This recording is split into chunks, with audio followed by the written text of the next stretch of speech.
That's what makes this show so valuable. Yeah, we're not just spewing stuff that we, off the top of our head. We're bringing guys in that are smarter than us. Consider us as your real estate concierge. Call me all things real estate, credit, refinancing, buying a house. And now, the show that gives you the latest and most relevant housing market news. Real Estate Radio Boston with financial expert Rick Scherer and legal professional Ali Alavi. How excited do you be on WBZ? We're on WBZ. We are extremely, for the friends and listeners who are just tuning in. We have actually been Real Estate Radio Boston's been around for a little bit now. We were actually with another station, and around for about 6 months. 6 months, Okay. and at that point in time, we decided to make the jump to the CBS WBZ family, and so far, everybody's been the best. Open arms. They've been grateful. We've been grateful for everything they've done, and it's been a really, really nice, good start, strong start. So we are going to be the best real estate radio show in Massachusetts, and apparently 33 states as well. Yeah, 38, and some provinces provinces in Canada. Right? Yeah. Anyway, let's jump right into our first Tech Talk with Erica Wallace. She is our marketing and social media guru, and she, I'm telling you, helps me out a tremendous as far as my marketing efforts go. But she's here. She's going to provide a segment every week, and it's going to talk about apps or technology out there that's going to help the consumer when it comes to real estate, or really anything that makes sense. Let's jump right into it. Let's talk about the first app we're gonna talk about for the consumer out there. It's pretty magical.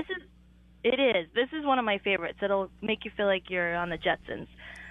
It's called Home Snap, and it allows you to take a picture of any property. And when you take that picture, it provides you all the information on that house. So whether it's actively being sold on the market, or if it's just the public record information, all of the information in terms of bedrooms, bathrooms, the price it last sold for, what the estimated value of the house is, all comes up right on your phone or your iPad. And it works on any of the phones, the iPhones, the Android, or the iPad. Want to welcome in studio Bob Deeb, owner of MSA Mortgage.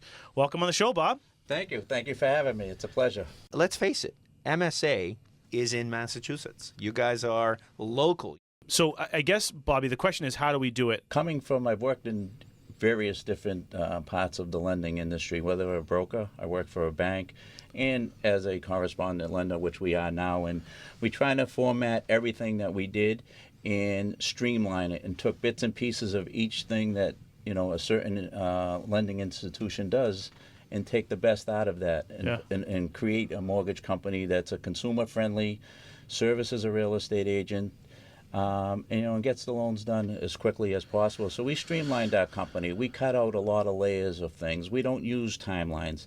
If your commitment is 3 weeks from now, and I have a piece of paper on my desk today, we expect our group in their back office to look at that, get it signed, get it cleared.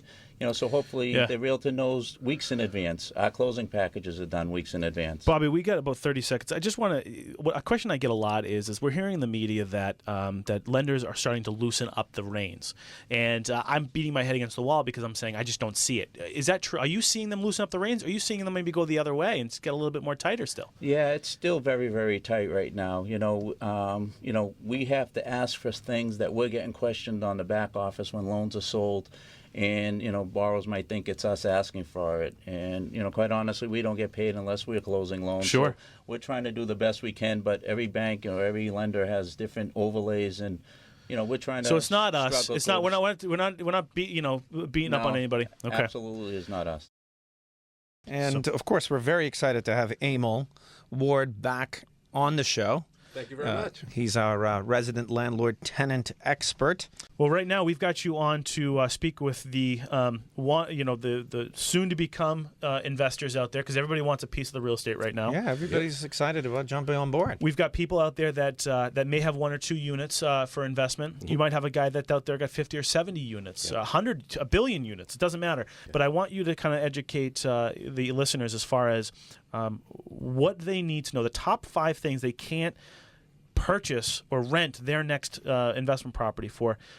So let's kind of get into it. Of course. Try to create happy tenants. We like happy tenants.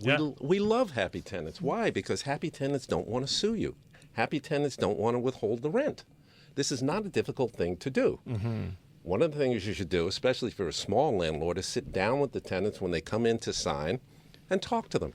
Build a rapport. Develop a rapport. Yep. Happy tenants don't sue people they like. Yep. Sure. Another thing you do for your tenants is if they complain, get on it.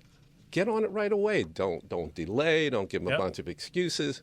Investigate. Make the repairs. Have empathy. Get it done. I understand. I apologize. The AC unit's not working, and please, I'd be upset if I was in that situation. Empathy, I think, is Or maybe rent the unit below market a little bit.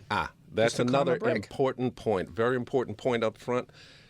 It's a strong market for landlords. You're going to make some money. So maybe you put your apartment on the market for just at market or a little below. Maybe you're a little flexible. Create a happy tenant. Create somebody who's glad and let them know to be that. there. And they let them probably do know that. But hey, I'm looking for a person. I'm 150 lower than. A lot of the people I come across, Emil, are people that they think trusts are sexy, sort of this entity that you would put together, a document that you put together, you put the property gets transferred into it. But that's not really an effective way of protecting that property. Tell us what's the most effective way. Sure. I think that the most effective way is either an LLC or which is a limited liability company.